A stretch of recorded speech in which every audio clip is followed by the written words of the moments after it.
চট্টগ্রামে পরিকল্পনা চলছে, জমি হয়েছে, হবে ইনশাআল্লাহ।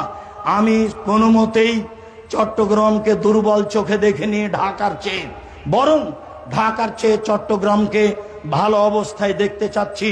সেই সুবাদে দিন কাটাচ্ছি। চট্টগ্রামের মাটিতে ইনশাআল্লাহ জামিয়া সালাফিয়া গড়বই গড়ব ইনশাআল্লাহ। যে কোনো মূল্যে জামিয়া সালাফিয়া চট্টগ্রামের মাটিতে হবেই হবে ইনশাআল্লাহ। কিভাবে হবে আমি তা জানি না, নিশ্চিত হবে, অবধারিত হবে, হবেই হবে ইনশাআল্লাহ। আমি এতে নিশ্চিত। আমার মনে বড় সাধ, এই দেশের মাটিতে উন্নত মানের শিক্ষা প্রতিষ্ঠান গড়ে ছেলে মেয়েকে বাংলা, ইংরেজি, আরবি উন্নত মানের শিক্ষা দিয়ে জাতির অন্যায়ের বিরুদ্ধে লড়বো মুখে কলমে মিডিয়ায়। জামিয়া সালাফিয়ায় প্রায় 5,000 ছেলে মেয়ে পড়ে। জামিয়া সালাফিয়া 519 জন এতিম আছে, অসহায় এতিম।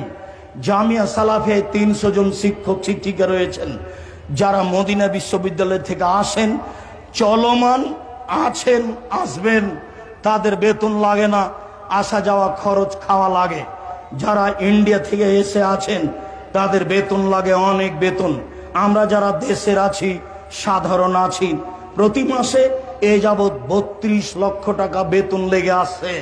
এবারের জানুয়ারি থেকে কত লাগবে তা এখন আমার হিসাবে নেই, জানুয়ারির পরে আমি বলবো ইনশাআল্লাহ।